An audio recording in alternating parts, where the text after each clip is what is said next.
Hello, parents, students, and guardians. Excited to update you on what's happening here in September. The September video is always hard for me to send. The allergies are real and my eyes are certainly red.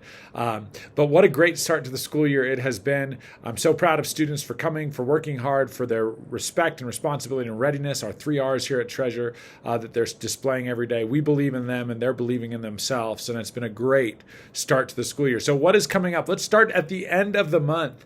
Our students are taking the pre-ACT 8-9. All of the high school students are also taking the pre-ACT on this grades 10 and 11, and that is on the 28th of September. The pre-ACT is a powerful exam because it's an opportunity to practice the ACT. It's an opportunity to get feedback specific to content area for both the students and the teachers so they can work together to close learning gaps and set themselves up for the most success later on in their academic career, both on their Utah core standards, but also on the ACT. So you get a great feedback report as parents after the test is taken, and we look forward to students testing on that day. A few things that are important to note about test day, and these reminders will go out. Every student starts at 7:30 a.m. that day, regardless of whether you have parent release or not, because we are testing on a testing schedule, and every student ends at 2:30.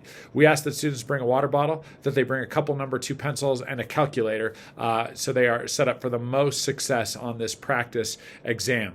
So that is coming up on the 28th. Also, during the week of Tuesday the 26th, starting on Tuesday the 26th, we have homecoming week where the Park City Miners, it's all about being a miner and being excited about what's happening here on the Kearns campus and in our community of Park City. So there's fun events starting Tuesday night, but the culminating events are the football game that we'd love to see everyone at, students and parents, on the 29th. And then an exciting opportunity just for our ninth graders they are invited to attend the homecoming dance with their high school counterparts. So we're excited for ninth grade students to take advantage of that opportunity if they want to be a part of the homecoming dance tradition. Tickets will go on sale in the coming weeks, and information will be sent out specific to that when those tickets go on sale.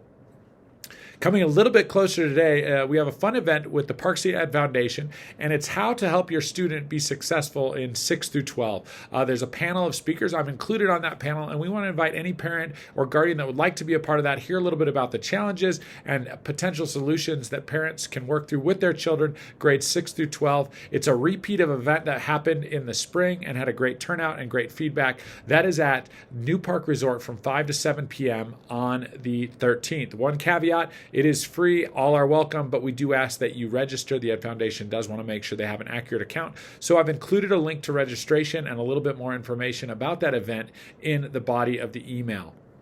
Moving to today, what's happening right now? A few things. The first is e-bikes. Some of your children may be riding e-bikes to school and may have said, the police spoke to me today. That's true. Our school resource officer has been working very hard to make sure that all students are informed of the rules for both safety and for law enforcement. Obviously, we want our students to wear helmets. And I've included a video from our school resource officer, Art Boxell, who's an incredible resource and true desire is to keep kids safe and healthy so that they can learn. But he talks about, one, wearing helmets, and if you don't have a helmet, he's willing to get you one. So you can go see him or send your student to him, and he'll help get you a helmet, because we do not want any student to suffer an unnecessary injury from not wearing a helmet. The second thing that kids are probably talking about if you're riding e-bikes to school is if you are not 14, you're not allowed to ride an e-bike without parent supervision. So this is hard news for some parents and some 13-year-olds, but it's against the law. And we appreciate Officer Boxall informing students about that law so that they don't get in trouble in the future with law enforcement. And we do ask that students and parents honor the law and respect that. It is for students' safety, and we appreciate that greatly. We look forward to when students are 14, those students may ride their e-bike safely to school. Pedal bikes that are not electric, they're always welcome, and we encourage people to ride bikes to school whenever possible. Just do it safely, and take a look at this video from our resource officer that talks about other safety tips to making sure that students and all e-bike riders are safe.